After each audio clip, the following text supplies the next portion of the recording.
White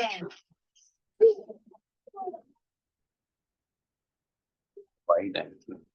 white. White वो वाले नहीं है दूसरा? क्या कर रखा था? नहीं है ही है वाइट में। वाइट कौन?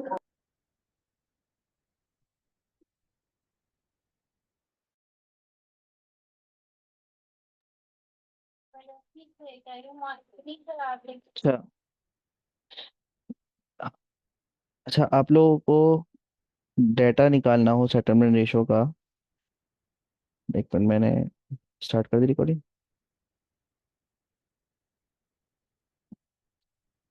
सिंपल, आप जाएं गूगल पे, NCCPL सेटलमेंट रेशो लिखते हैं। ठीक है, जो पहली वेबसाइट होगी, पहली लिंक होगी, इस पे आप जाएं।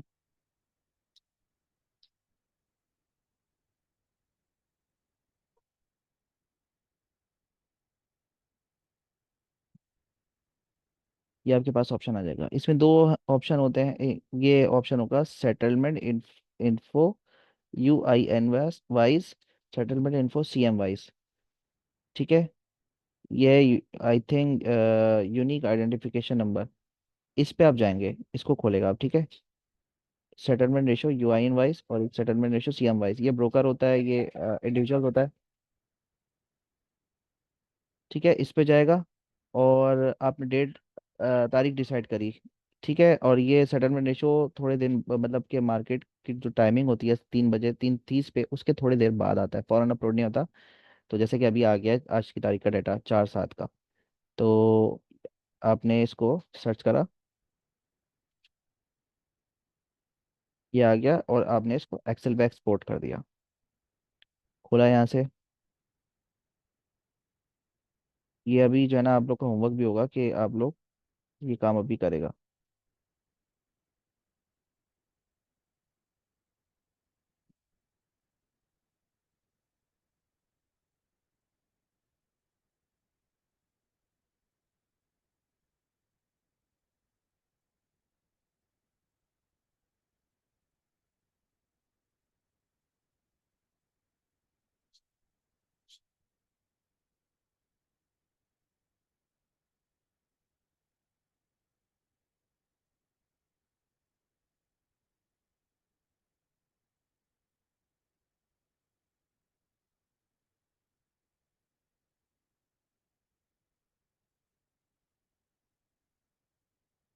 स्लो हो गया लैपटॉप, पता नहीं।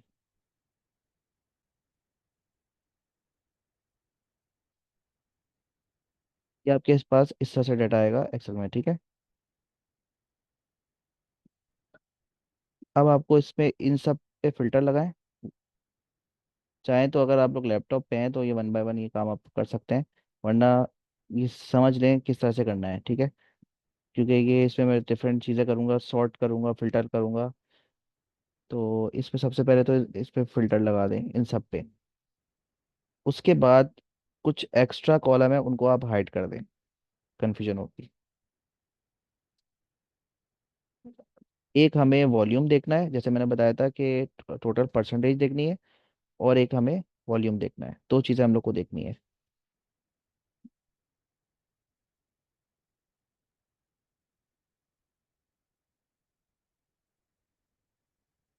लेट्स सपोज मैं इसको बंद कर रहा हूँ, आखिरी वाले को आप बंद कर दें, हाइड कर दें। आपके पास ये एक आ जाएगा परसेंटेज वॉल्यूम, वॉल्यूम का कितना परसेंट ये सेटल्ड हो गया। ठीक है, वॉल्यूम का UIN परसेंट, वॉल्यूम का मतलब क्या है, वॉल्यूम का कितना परसेंट ये आइटम सेटल्ड हो गया है, यानी सेटलमेंट रेशो कितना है। सिंपली इसका मतलब है सेटलमेंट रेशो कितना है। आखिरी वाले कॉलम को आपने हाइड कर दिया, उससे पहले वाले कॉलम समझ लेंगे कि हमारा मेन कॉलम है। मैं इसको ब्लू कलर कर रहा हूँ ताकि आप लोग को याद रहे, मैं इसलिए इसको छेड़ रहा हूँ। उसके बाद आपको, ये इंपॉर्टेंट है, आपका trade value.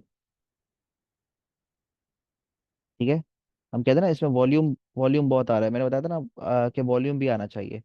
For example WTL है, WTL में तो वॉल्यूम बहुत आएगा ही आएगा ना, 1 रुपए का आइटम है। और अगर फॉर एग्जाम्पल एंग्रो है, उसमें वॉल्यूम तो WTL के मुकाबले में नहीं आएगा ना, तो फिर ये थोड़ा सा ज्यादती हो जाएगी WTL और एंग्रो को आपस में, just on the basis of volume हम कंपेयर करें, क्योंकि हम आपस में कंपैरिजन करेंगे। तो इसलिए हम ट्रेड वॉल्यूम को नहीं कंसिडर करेंगे, हम ट्रेड वैल्यू को कंसिडर करेंगे।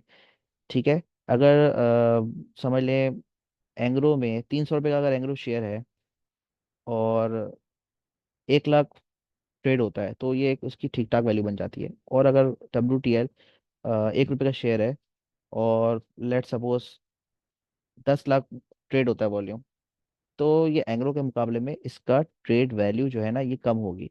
तो ये वाला आइटम हमारा ज़्यादा इंपॉर्टेंट है, ट्रेड वैल्यू। ठीक है, ये दोनों चीज़ समझ में आई।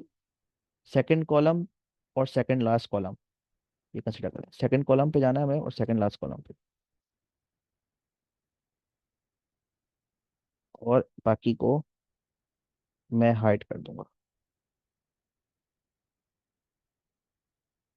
ठीक है। अब क्या करना है, इस पूरे फिल्टर लगाना है। पता नहीं इस लैपटॉप को क्या हो गया, इतना हैंग क्यों हो रहा है। शायद मैंने बहुत ज़्यादा चीज़ें खोल दी हैं।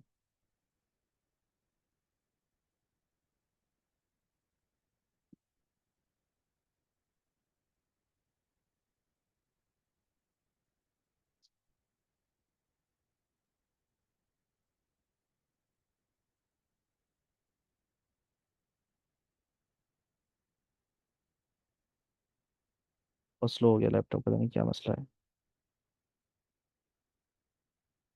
ये जो उस दिन जो लैपटॉप में पानी गिरा था, लैपटॉप ख़राब हुआ था, उसके बाद से मैं इस लैपटॉप को भुगत रहा हूँ।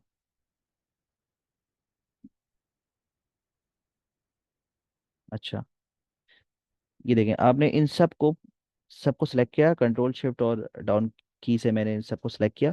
कंडीशनल फॉर्मेटिंग करी आपने, और कलर स्केल में जाएं, सबसे नंबर 1 पे कर दिया कलर स्केल, यानी कि जो जितना ज़्यादा होगा उसकी वैल्यू उतनी ज़्यादा डार्क कलर की होगी, ग्रीन होगी। ठीक है। ये देखें 100 सेटलमेंट रेशो आया। 100 मैंने आपको क्या बताया था, या तो इसका वॉल्यूम कम होगा या तो बहुत कम लोगों ने इसको परचेज किया। ये क्या है, इस कंपनी का नाम एशिया इंश्योरेंस कंपनी लिमिटेड। सिर्फ 5,321 वॉल्यूम इसके ट्रेड हुए हैं, यानी कि बहुत कम ट्रेड हुआ है। ठीक है। तो ये आउटलायर हमारा। इसी तरह से ये कौन सा है, एक 100, इसका 100% सेट रेशियो है, यानी कि बहुत कम वॉल्यूम इसका ट्रेड हुआ है, 3,300। अब इन सबको फिल्टर आउट करना हम लोग। एक इसको हमने कर दिया बेस्ड ऑन कलर, और इसको भी हमने पूरा सेलेक्ट करा। कंडीशनल फॉर्मेटिंग, अगर कुछ आप लोग को समझ नहीं आ रहा, ऊपर से गुजर रहा हो, तो प्लीज़ पूछ लेगा, क्योंकि फिर ये मैं स्टेप बाय स्टेप कर रहा हूँ, लैपटॉप भी बहुत मसला कर रहा है, तो चीज़ें आउट हो जाएंगी। यहाँ तक आप लोग को यकीनन क्लियर होगा।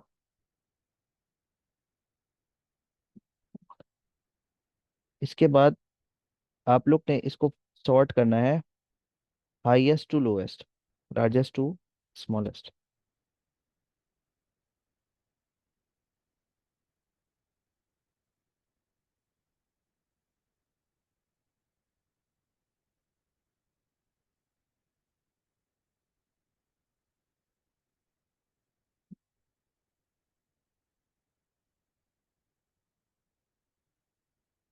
ठीक है, ये लार्जेस्ट टू स्मॉलेस्ट करा तो बहुत सारे आइटम आपको ऐसे मिले जिसका सेटलमेंट रेशियो है ही 100%। जैसे उन सब का आपने देखा कि वॉल्यूम बहुत कम है, उन सब का आपने देखा वॉल्यूम बहुत कम है, 3,000, 5,000, 1, 10, 50, 4, 1, 90, 95, 100, है ना। ये बहुत कम है। और ऐसे आइटम होंगे ऊट पटांग जिसका आपने कभी भी नाम नहीं सुना होगा, ज़्यादातर ऐसे आइटम होंगे। FML, jam blue. अच्छा, इसके बाद क्या करना है, इसको आपने सॉर्ट करा और इसमें आपने फिल्टर लगाया, फिल्टर बाय नंबर्स, और एक आपने वैल्यू ली। ये आपको देखना है कि लार्ज में सबसे एवरेज मेरी वैल्यू क्या आ रही है। फॉर एग्जाम्पल 8 लाख, 16 लाख,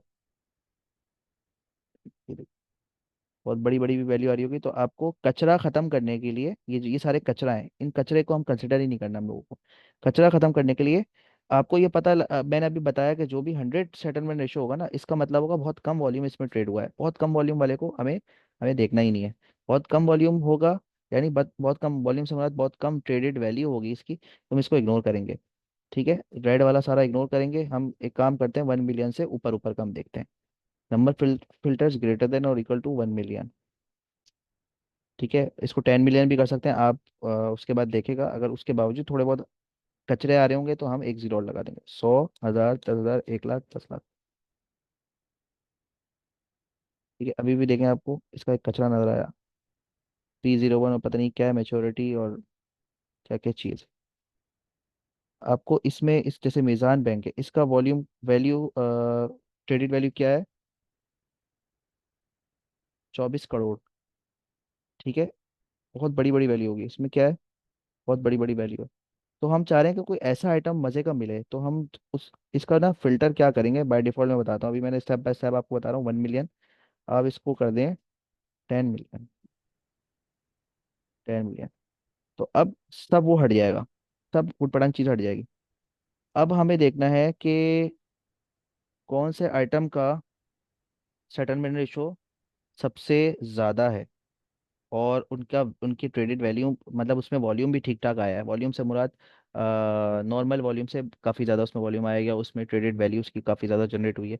आपने इसको 10 मिलियन लिया, आप इसको 20 मिलियन भी लिख सकते हैं। आप इसको और फिल्टर आउट कर सकते हैं, इसको 5 मिलियन भी लिख सकते हैं, 1 मिलियन भी लिख सकते हैं। ठीक, लेट सपोज मैंने इसको 10 मिलियन लिखा, तो इसमें से मैं देख रहा हूँ कि सबसे ज़्यादा जो अच्छा लग रहा है मुझे, वो है 99.91% इसका है पैकेजेस लिमिटेड। पैकेजेस लिमिटेड की शेयर प्राइस कितने की है, किसी को कोई बताया? मैंने अपना ब्राउजर बंद करा है क्योंकि जो है ना बहुत स्लो चल रहा है। इसकी शेयर प्राइस क्या होगी, आइडिया है किसी को? 500 600 आई थिंक। कंफर्म है ये सर बात? 400 500। अच्छा, 400 की के का जो शेयर वो है आइटम, उसमें नॉर्मली इसकी कितनी होती है ये तो मुझे नहीं पता इसका, लेकिन सेटलमेंट रेशो अच्छा खासा है। ठीक है, अब आप इसको ये भी कर सकते हैं कि नंबर फिल्टर में और बढ़ा देता हूँ, यानी कि और भी ज़्यादा इसमें वॉल्यूम आया है। मैंने आपको बताया था जितना ज़्यादा वॉल्यूम हो या ट्रेडेड वैल्यू हो और सेटलमेंट रेशो उतना ज़्यादा हाई हो, तो इसका मतलब है कुछ अच्छी चीज़ है। ठीक है,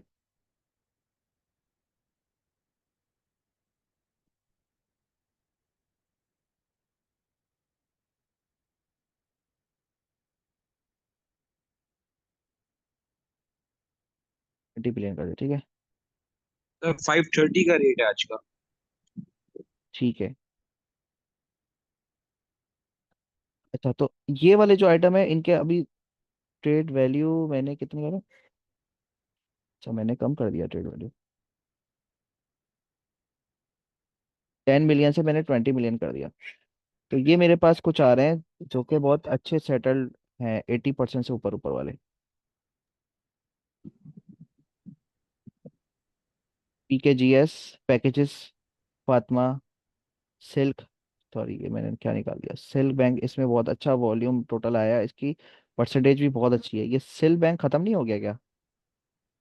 ये वो तो नहीं है, BML? CSAP का सेटलमेंट रेशो बहुत ज़्यादा है, और इसमें ये भी अच्छा खासा आया है। ठीक है, और ये कैपको वगैरह ये सारे आइटम है जो कह रहे हैं कि लोगों ने होल्ड करना पसंद किया, तो इस ये एक हमारे पास ट्रीट बैटरी 85% सेटलमेंट रेशो आया है इसका। PTL है, पैंथर टायर है, इसका 78% सेटलमेंट रेशो आया है। इसका कल का जो पैंथर टायर का सेटलमेंट रेशो आया था, मैंने शेयर किया था, उसका 97% सेटलमेंट रेशो था। ठीक है, तो ये सारी चीज़ें इससे पता लगती हैं। ठीक है, और आप लोग को किसी भी आइटम को ट्रैक करना है, उसको डेली बेसिस पे आप उसका देखना है। अगर डेली बेसिस पे उसका सेटलमेंट रेशो ज़्यादा है ना, मतलब ड्रॉप नहीं हो रहा, लेट सपोज 90 90 90 या 70 71 72 फिर 75 80 85, और उसकी प्राइस चेंज नहीं हो रही, इसका मतलब है उसमें एक्यूमुलेशन हो रही है, और फिर वो उसमें बहुत बड़ा गेम होने वाला है। जितनी ज़्यादा एक्यूमुलेशन होगी उतना बड़ा गेम होगा। ठीक है, तो ये सेटलमेंट रेशो की क्लास थी। अच्छा, ये BML है सिल्क, इसका मतलब है इसमें तो बहुत ज़बरदस्त गेम होने वाला है। सिल्क को अगर इतना छोटा आइटम 98.9% सेटलमेंट रेशो है और इतना ह्यूज वॉल्यूम है, तो इसका मतलब है कोई भी इसको बेचना नहीं चाह रहा, इसमें कोई गेम होने वाली है, यकीनन इसको लेके बैठ सकते हैं। ठीक है, तो ये क्लास आप लोग को समझ में आई। अब हम डाइवर्जेंस के बारे में थोड़ा सा पढ़ेंगे, अरसलान साहब बताएंगे। अगर इससे रिलेटेड आपको कोई क्यूरी है सेटलमेंट से, तो मुझे जल्दी बताएं, आपके पास 1 मिनट है। सर ये सॉरी मैं थोड़ा सा मिस हुआ था, ये बताएंगे ये डेटा हम BSX की साइट से उठाएंगे? यार ये तो गलत हो जाएगा। बीच में आप छोड़ के चले गए। आप शुरू, बिल्कुल शुरू के अंदर आप जब बता रहे थे कि वो मिस हुआ था मुझसे, मैं कनेक्ट गूगल होने में थोड़ा टाइम लगा था। गूगल क्रोम में नहीं खुल रहा है क्योंकि मेरा लैपटॉप हैंग हो रहा है। आप गूगल पे जाएं, NCCPL सेटलमेंट रेशो या सेटलमेंट रेशो PSX लिख दें और लिंक आएगी, उस पर क्लिक करें। वहाँ पर आपका आ रहा होगा, आपने डेट डिसाइड करें और एक्सेल फाइल आ रही होगी, उसमें ठीक डाउनलोड है करनी सर, है ये आपको। आ गया, समझ में आ गया। ओके ठीक है, ओके ओके एक्सपोर्ट ओके, कर दें, एक्सेल फाइल जज़ाकल्लाह, डाउनलोड थैंक हो यू। जाएगी। अच्छा, अब हम ओके। ये क्लियर होगा आप लोग को, आई होप। बहुत सारी चीज़ें इसमें समझ में आई होगी। अब हम जो दूसरा हमारा एडिशनल जो हमारी चीज़ थी वो थी डाइवर्जेंस। डाइवर्जेंस के बारे में अरसलान भाई आप लोग को समझाएंगे। अरसलान भाई, आपको अगर आवाज़ आ रही है तो आप प्लीज़ माइक खोलें और आप यहाँ से बता सकते हैं। हाँ, मुझे आ रही है। मुझे स्क्रीन मैं अपनी अगर शेयर करूँ तो मैं शेयर कर सकता हूँ स्क्रीन अपनी।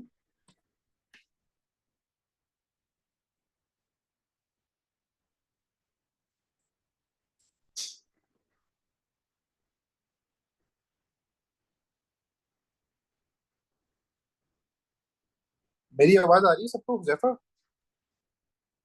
जी सर, अरसलान भाई आपकी आवाज़ तो आ रही है, लेकिन आपकी स्क्रीन अभी तक नहीं आई सामने। आवाज़ आ रही है, स्क्रीन नहीं आ रही। मैंने आपको राइट दे दिए हैं, राइट दे दिए हैं। Who can share? एक मिनट, मैंने शायद बंद नहीं करी अपनी स्क्रीन। हाँ, हाँ सॉरी। तुम्हारी स्क्रीन आ रही है अभी। मुझे एक मिनट, राइट्स दे एक दो। मिनट, एक मिनट, एक मिनट, ये कैसे ख़त्म करेंगे यार? मैंने वैसे मल्टीपल पार्टिसिपेंट कर दिया है।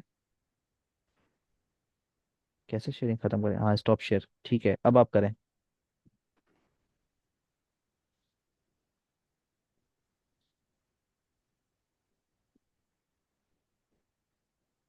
अब आ रही नजर।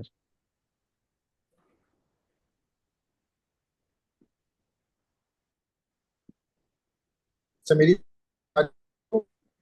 नजर आ रही? यू आर शेयरिंग जी स्क्रीन आ सर, रहा है। आपकी। अभी जूम की ही मेरे ख्याल में आ रही है। हाँ, डेस्कटॉप आ रहा है। आपका अब मोबाइल आ है, गई? लैपटॉप है भाई? जी जी, आ रही है। आ रही है ना? बस ठीक है। अच्छा, अस्सलाम वालेकुम। सिर्फ जूम की स्क्रीन आ रही है और नहीं, डेस्कटॉप आ रहा है। सही है। अभी ये वाइट बोर्ड आ गया ये। अभी तो ब्लैक बोर्ड आया हुआ है। वही black board, sorry, white board कह रहा हूँ, ब्लैक बोर्ड। जी जी, आ गया, हाँ, आ गया, आ गया। ठीक, डन। अच्छा, मेरी आवाज क्लियर है सबको? जी जी, क्लियर है जी जी, सर भाई, क्लियर है बोलें। अरसलान भाई। अच्छा उजैफर, टाइम कितना है हमारे पास अभी? टाइम है हमारे पास थोड़ा, 15 मिनट, 20 मिनट। इसको हम ठीक मैंने है। बताया ना कि अगर हमारे पास यकीनन ये 15 मिनट में नहीं समझ में आएगी चीज़, क्योंकि इसमें भी डिटेल है डाइवर्जेंस में। अ, बस ये है कि एग्जैक्टली। इंट्रोडक्शन हो जाएगा, फिर इसको फर्दर जो है ना नेक्स्ट क्लास में जाएगी ये कहानी। डन हो गया, डन हो गया, ओके। बस सही है। अब ये बाकी जो म्यूट कर दें, बाकी अगर सवाल होगा किसी को जो है हाँ वो फिर ठीक है। अपना अनम्यूट करके उसी वक्त पूछ सकता है, ठीक है ना? ओके।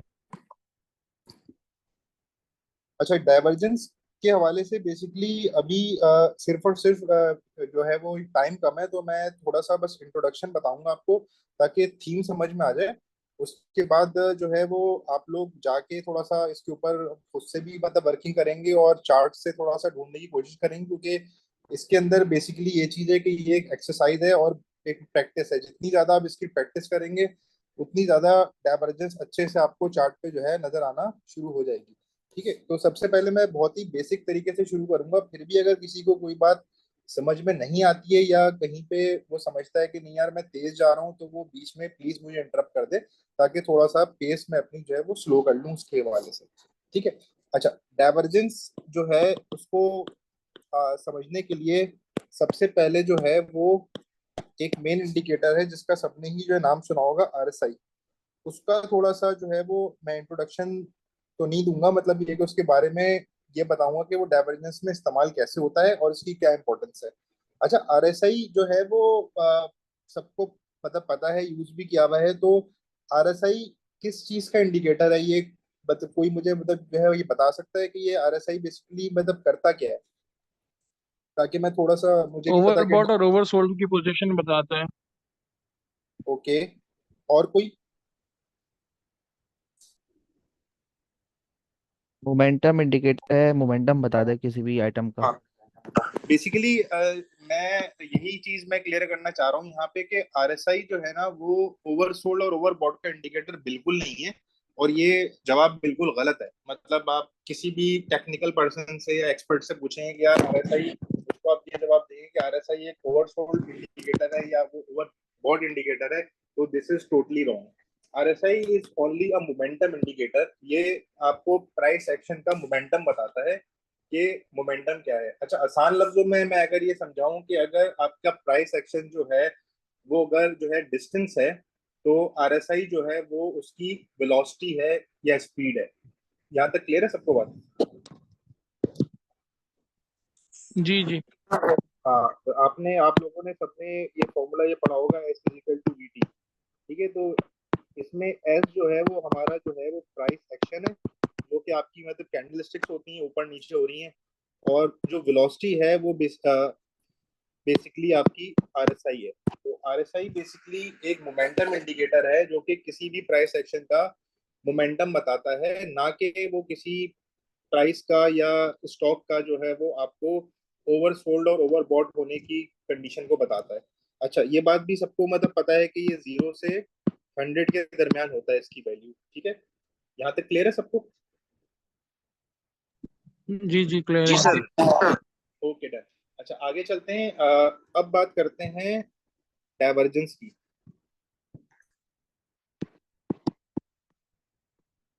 अच्छा, डाइवर्जेंस जो होती है वो बेसिकली मेन जो उसकी टाइप्स होती हैं वो दो टाइप होती हैं। पहली होती है क्लासिक डाइवर्जेंस, ठीक है, और दूसरी होती है हिडन डाइवर्जेंस। नजर आ रहा है सबको? कोई अगर राइटिंग में थोड़ा सा मसला हो तो प्लीज इग्नोर कर दीजिए। समझ में आना चाहिए, मेन मेन पॉइंट ये है। अच्छा, क्लासिक जो डाइवर्जेंस है उसके अंदर भी जो है वो दो टाइप होती हैं। एक होती है क्लासिक बुलिश डाइवर्जेंस और एक होती है क्लासिक बेयरिश डाइवर्जेंस। ये बहुत अच्छे तरीके से ये अपना समझना है कि डाइवर्जेंस की टाइप कौन कौन सी होती हैं और क्लासिक के अंदर कौन सी जो है वो दो टाइप हैं, और इसी तरह से हिडन के अंदर भी सेम जो है वो दो टाइप हैं, हिडन बेयरिश डाइवर्जेंस और हिडन बुलिश डाइवर्जेंस। यहाँ तक क्लियर है सबको? जी सर। ओके। अच्छा, क्लासिक डाइवर्जेंस जो है वो क्या बताती है, ये चीज इंपॉर्टेंट है। क्लासिक डाइवर्जेंस आपको बताती है ट्रेंड रिवर्सल, कि अगर आपका ट्रेंड जो है वो चेंज हो रहा है तो उसको आप किससे देखेंगे? क्लासिक डाइवर्जेंस से। अभी क्लासिक क्या होती है, हिडन क्या होती है, मैं इसमें नहीं गया हूँ। मैं सिर्फ बेसिकली आपको ये थ्योरी समझा रहा हूँ कि क्लासिक क्या होती है और हिडन क्या होती है। ठीक है, तो क्लासिक डाइवर्जेंस जहां पे आ जाएगी बात, वहां पे आप कहेंगे कि मैं जो है वो ट्रेंड रिवर्सल को डिटेक्ट करूंगा, कि अगर प्राइस एक जो है नीचे आ रही है और नीचे आते हुए वो ऊपर कब जाना शुरू करेगी, ये चीज आपको बताएगी क्लासिक डाइवर्जेंस। इसी तरीके से जो हिडन डाइवर्जेंस है वो आपको बताएगी ट्रेंड कंटिन्यूएशन।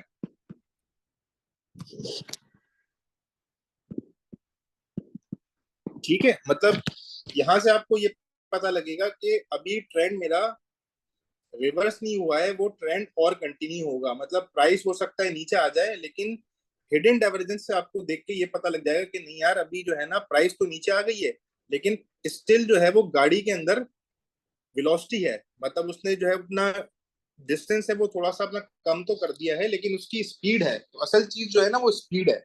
अब लोग ये कहते हैं कि यार आरएसआई जो है वो 70 पे आ गई, तो 70 पे आके आप स्टॉक को सोल्ड कर दें क्योंकि ये तो ओवर मतलब बॉट हो चुका है। ये बिल्कुल ही मतलब ये गलत कॉन्सेप्ट है, ऐसा नहीं होता। अगर आरएसआई जो है वो 70 पे आ गई है और 70 पे आने के बाद ही वो इसका एक बहुत अच्छा मोमेंटम है, इसका मतलब है कि वो 70 पे आ गई, 80 पे आ गई है, 90 पे आ गई, इसका मतलब है आपकी जो गाड़ी है उसकी स्पीड और फास्ट होती जा रही है, वो तेज होती जा रही है उसकी वेलोसिटी, ठीक है। तो जब वेलोसिटी तेज होगी तो वो अपना डिस्टेंस जो है, मैंने जो आपको ये फॉर्मूला बताया था S is equal to V T का, तो जितनी ज्यादा वेलोसिटी होगी उतनी ज्यादा ही वो तेजी से वो डिस्टेंस जो है ट्रेवल करेगी।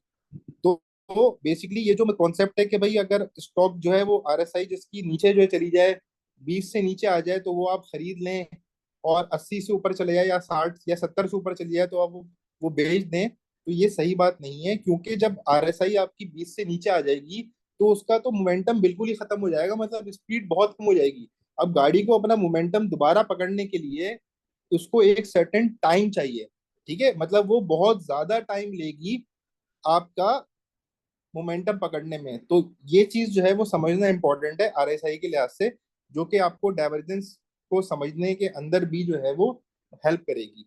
यहाँ तक क्लियर है सबको? कोई सवाल है तो यहाँ पे मुझसे पूछ लें। जी जी क्लियर है अरसलान भाई। ओके, आगे चलते हैं। अब बात कर लेते हैं कि बेसिकली हम आरएसआई को पहचानेंगे, मतलब कैसे कि भाई सॉरी, जो डाइवर्जेंस को ये पहचानेंगे मतलब कैसे कि भाई ये डाइवर्जेंस आ रही है। तो सबसे पहले मैं डिस्कस करूंगा क्लासिक डाइवर्जेंस को, जो मैंने बताई थी। क्लासिक डाइवर्जेंस में भी मैंने आपको दो टाइप बताई थी, ठीक है ना, तो मैं एक एक करके दोनों चीजों को आपके साथ डिस्कस कर रहा हूँ, ठीक है। अच्छा, प्राइस जो होती है वो अगर नॉर्मली कैंडल स्टिक से शो होती है, लेकिन अगर मैं उसको लाइन से शो करना चाहूँ तो अगर एक प्राइस बढ़ रही है तो वो कुछ ऐसे बढ़ेगी, ठीक है। ये क्या है उसका, ठीक है। एक प्राइस ने अपना ये क्या बनाया, ये आपको आई थिंक सबको ही पता होगा, हायर हाई बनाया, ठीक है। उसके बाद उसने क्या बनाया, अपना हायर लो बनाया, फिर उसने दोबारा क्या बनाया, अपना नेक्स्ट हायर हाई बनाया। तो प्राइस इसी तरीके से मूव करती है अगर वो ऊपर की तरफ जा रही है, ठीक है। यहाँ पे मैं ये बात कर रहा हूँ कि प्राइस हमारी कंटिन्यू ऑन द राइज है, सही है। तो इस तरह से आपकी ये आपका क्या है, ये प्राइस है। तो आरएसआई भी कुछ इसी तरह से मतलब मूव करेगी। एक उसने आपका हायर हाई बनाया, फिर हायर लो बनाया, फिर हायर हाई बनाया, ठीक है। अब अगर ऐसा हो जाए कि किसी पॉइंट पे हायर हाई बनाने के बाद प्राइस तो आपकी हायर हाई बना रही है, अच्छा ये बहुत गौर से सुनिएगा, सारा जो कॉन्सेप्ट है वो यही है, यही सिर्फ आपको पता होगा, फिर उसके बाद सिर्फ और सिर्फ प्रैक्टिस है। तो आप डाइवर्जेंस को बड़े आराम से जो है वो समझ सकते हैं, इसके अलावा कोई इसके अंदर कोई ऐसी साइंस नहीं है। सिर्फ आपने पहचानना है, जज करना है, और फिर आपने उसको अप्लाई करना है, ठीक है। तो प्राइस ने अगर आपका हायर हाई बनाया नेक्स्ट, मतलब ऑब्वियसली हायर लो बनाने के बाद, लेकिन आपकी आरएसआई ने जो है वो हायर हाई बनाने के बाद हायर हाई नहीं बनाया, ठीक है ना। तो इस चीज को हम कहते हैं डाइवर्जेंस, ठीक है। और इस तरह की जो डाइवर्जेंस है जिसमें प्राइस आपका हायर हाई बनाए लेकिन आरएसआई आपका हायर हाई नहीं बनाए और वो थोड़ा सा नीचे आ जाए, तो इस तरह की डाइवर्जेंस को हम नाम देते हैं बेयरिश डाइवर्जेंस का।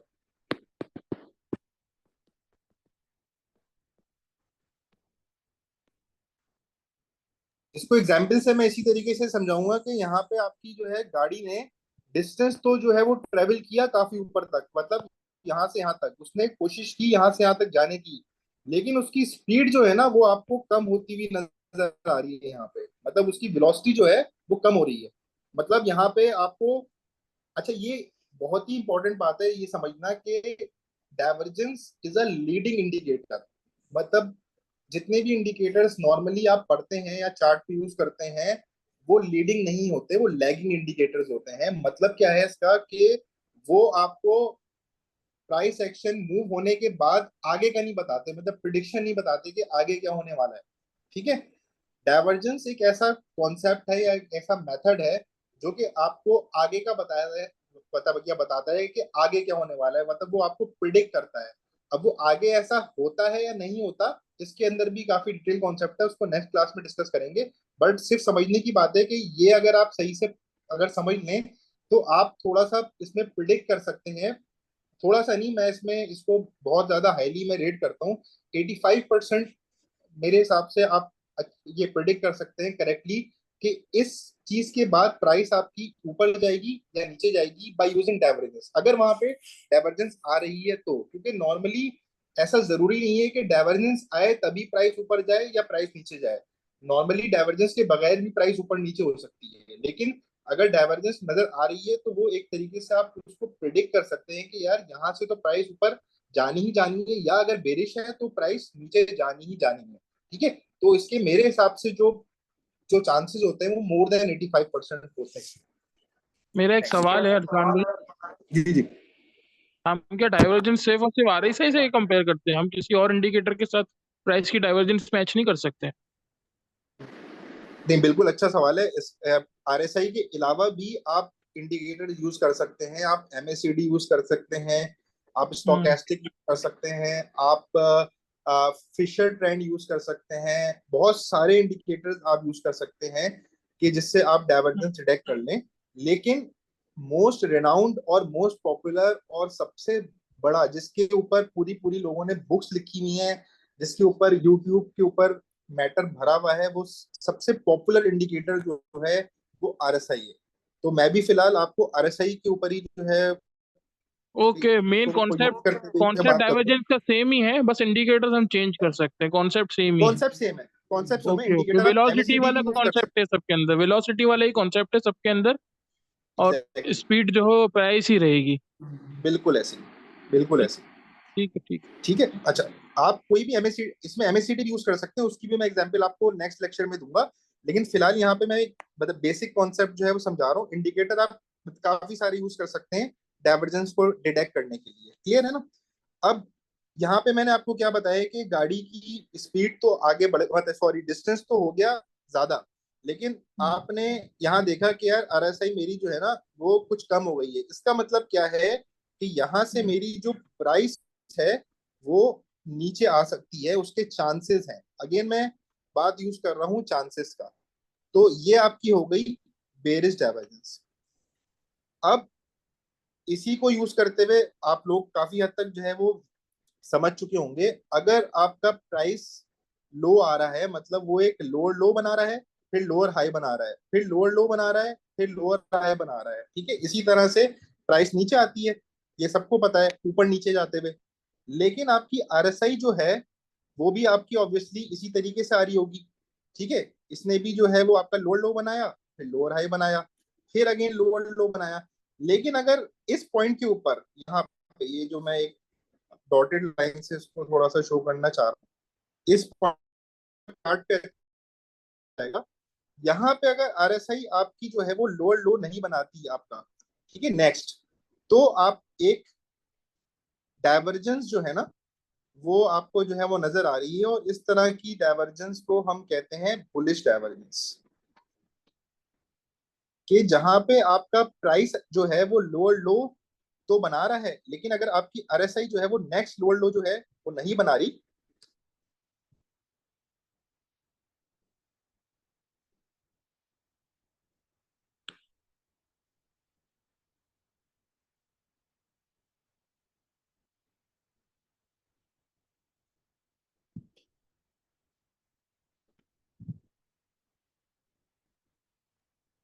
सर आवाज नहीं आ रही अब।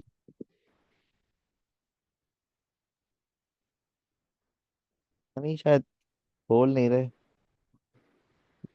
एक मिनट, हम्म, अरसलान समथिंग भाई लाइक मैं दैट। कह रहा था, मैं कहता कि ना ये बुलिश और बेरिश के बाद जो हिडन है ना वो नेक्स्ट क्लास में कर लेंगे।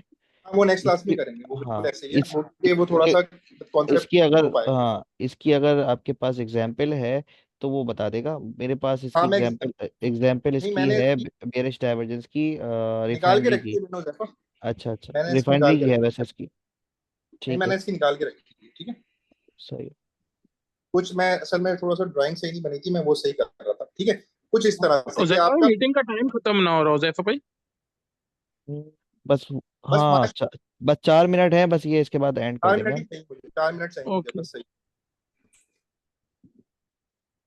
ठीक है, यहाँ तक क्लियर है सबको कि अगर आपका प्राइस ने लोअर लो मतलब बनाया है, लेकिन आपकी आरएसआई ने यहाँ पे जो है वो लोअर लो जो है नहीं बनाया, बल्कि एक लोअर हाई बनाया है, तो आपके पास जो है यहाँ पे एक जो बुलिश जो है डाइवर्जेंस जो है वो नजर आएगी। मतलब क्या है कि यहाँ पे आपके चांसेस हैं कि प्राइस यहाँ से रिवर्सल ले ले। जैसा कि मैंने आपको बताया था कि क्लासिक जो है डाइवर्जेंस जो है वो रिवर्सल बताता है आपको। यहाँ पे भी आपको एक एक रिवर्सल जो है नजर आ रहा है, यहाँ पे भी आपको जो है एक रिवर्सल नजर आ रहा है। ठीक है। अच्छा, इसमें एक ये कॉन्सेप्ट याद रखना है आप सबने कि बेरिश जो डाइवर्जेंस है उसमें आपने आरएसआई देखने के लिए इसकी जो है वो हायर, मतलब हायर हाइस को लेना है। मतलब ये पीक्स आप नोट करेंगे। ठीक है। तो ये पीक और ये पीक और ये पीक इसको कंपेयर करेंगे। ठीक है। कि अगर ये पीक और ये पीक ऊपर जा रही है और ये पीक और ये पीक जो नीचे जा रही है तो आपके पास एक बेरिश डाइवर्जेंस है। इसी तरीके से बुलिश के अंदर आप जो है वो अगर जो पीक्स देखेंगे वो आप देखेंगे लोअर लो वाली, ये वाली। ठीक है। ये वाली देखेंगे आरएसआई में भी और जो प्राइस एक्शन में भी, दोनों में सेम देखेंगे। ये बात आपने याद रखनी है। ठीक है। इसका आप लोग इसको ये नोट भी कर लें अपने पास कि अगर आप बेरिश देख रहे हैं तो उसमें हायर हाई देखना है, और अगर आप बुलिश देख रहे हैं तो उसमें आपने लोअर लोज देखना है, मतलब उसकी जो लोअर वाली पीक्स है वो देखनी है आपने। ठीक है।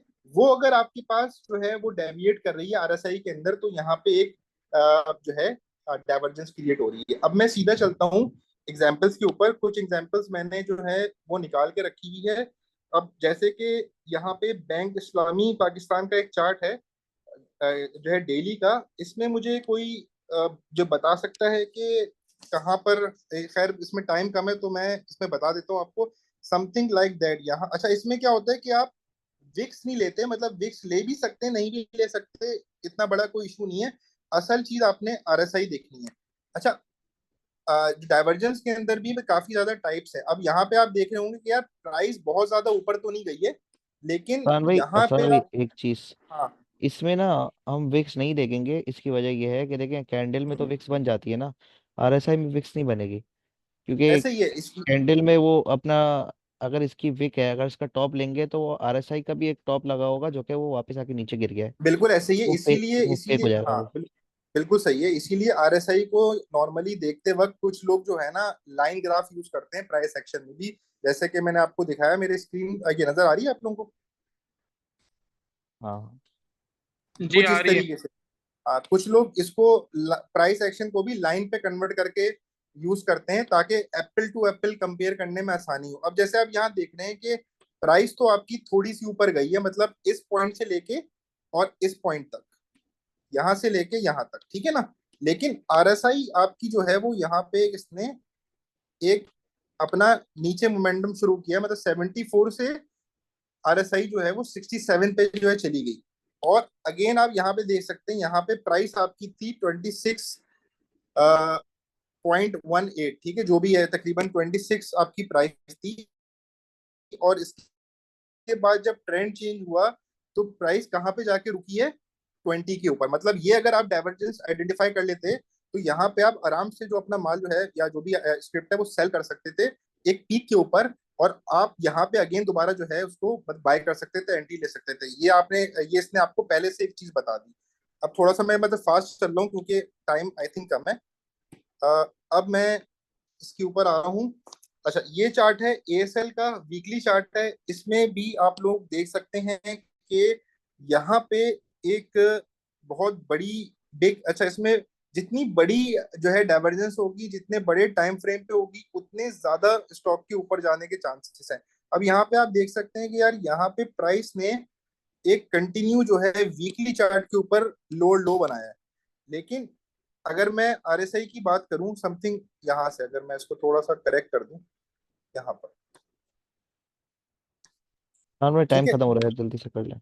हाँ ठीक है, लेकिन आरएसआई ने आपका एक यहाँ पे एक बहुत अच्छी सी जो है डाइवर्जेंस